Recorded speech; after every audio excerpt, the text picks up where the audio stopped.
toy spot, we are having a look at the NECA Toys Retro Cloth Hateful 8 Oswaldo Mobray the Little Man. Oswaldo is one of the Hateful 8 and one of the next figures that we're going to be having a look at. I think this is figure 5 that we're going to be having a look at from the Hateful 8. This actually might be... No, this is figure 8. I'm just kind of looking around at the other figures that we had to look at. This is figure number 5. So... the back of the package, this is the 8th film by Quentin Tarantino. We got all these numbers going on. 8, 5, this is the 5th figure that Spot's looking at. NECA Toys, that's not a number.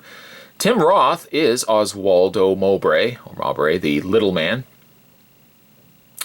You'll notice also too, or maybe you haven't noticed, but the 8 slashes on the back, the number keeps changing, or the slash color keeps moving.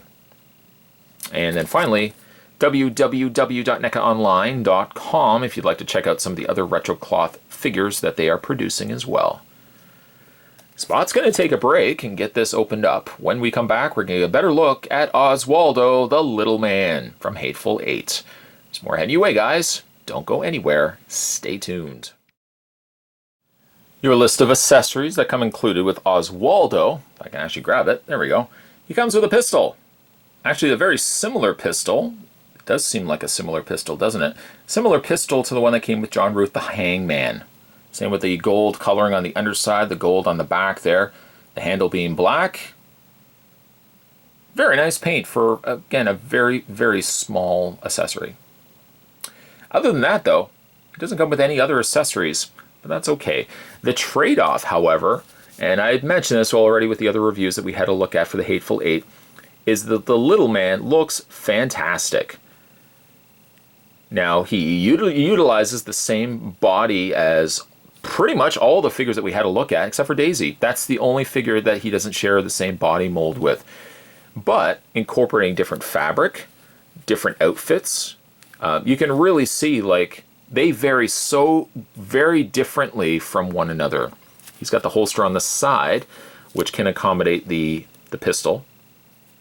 Just fits into the holster just like that. It's a little difficult, and I've mentioned this already, especially John Ruth seemed to be the hardest to get the pistol into the holster. You can see that he does hold it. Likeness-wise, it's not bad.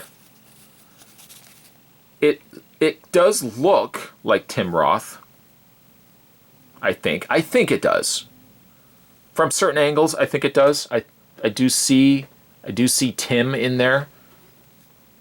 But the figure is quite good. Very, very good. I love the material that they used for his jacket. I think it just turned out really good. It's got like a heavy kind of wool look to it with an interior faux fur. It also carries over to the cuff or top area of his jacket. They've got some buttons on the sides. A couple of faux pockets. They're not really pockets, but that faux look of a pocket. And like I said, layer after layer after layer on these figures. So you got the pinstripe pants, then underneath that, or I guess pinstripe pants, then you've got the jacket, which is almost more like a checkerboard jacket. A vest, a shirt, a tie, and then of course the jacket over top of that. They say little man. I mean, we put him there and we bring in like Marcus. They are the same height, and that's really the only nitpick I can make about the figures is that they all have the same height. Granted be the case that they all are using the same body.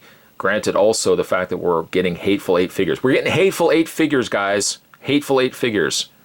That's a well, not quite a tongue twister. But the fact that we are just getting figures like this, I'm happy. It doesn't bother me that you know, he should be a little bit shorter. It doesn't really bother me at all because at the end of the day, we're getting figures from a movie I really enjoyed. And NECA delivered them in retro cloth. Not plastic, but actual cloth outfits. I like that.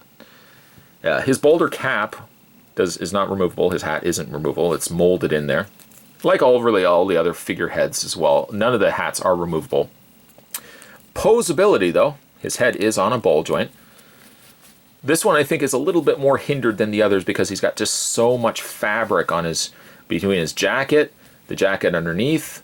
You can bend the elbows. The elbows aren't so much the issue, but like moving the arms becomes a little bit more problematic. He has a waist swivel, full motion in the legs, little hindered when you move the legs out, but other than that, not so bad. A hinge at the knee, and a hinge in the foot as well.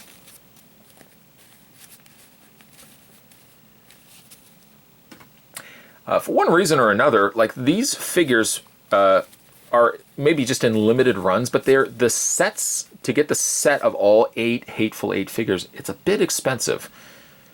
Is it worth it? I would say yes. If you've seen the movie, you like the movie like Spot does, I think the figures are good. The only downside, and not really a downside to NECA, but the fact that, well, you've got figures that are in a series of 8, you really don't want to get just one figure. You want to kind of get all of them. For that reason, and that reason alone, I would say get all 8. But I guess if there's certain characters you like over the others, pick them up. But it's Hateful 8 after all, not Hateful 1. Today's Toy Spot, we were continuing our looks at the NECA Toys Retro Cloth Hateful 8 figures. Today we're having a look at Oswaldo, Mobray, the little man. Not quite little, but still a fantastic figure. Stay tuned, guys. Spot's got, I think, 3 figures left. We've done 5. That leaves us 3. That's simple math. We have 3 more figures to look at from Hateful 8. Stay tuned for those videos. And as always, thanks for watching. See you next time.